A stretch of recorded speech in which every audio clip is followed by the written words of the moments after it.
এদিকে ত্রিধাকে অল্প কিছু খাইয়ে টাইয়ে তারপরে যখন বাইরে এসেছি তো দেখি এদিকে আমাদের রান্নার জন্য সবাই চলে এসেছে। মানে মা অন্নপূর্ণা পুজোর দিনকে সবাইকে খিচুড়ি ভোগ প্রসাদ দেওয়া হয়, সবার জন্যই থাকে এটা, সবাই এসে গ্রহণ করতে পারে।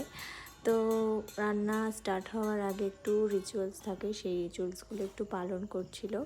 তো এইদিকে মানে অগ্নি দেবতাকে একবার একটুখানি ভোগ দিয়ে মানে পুজো দিয়ে তারপরে সব কিছু স্টার্ট করে। তো এখানে দেখো সব জেঠিরা চলে এসেছে রান্না করতে।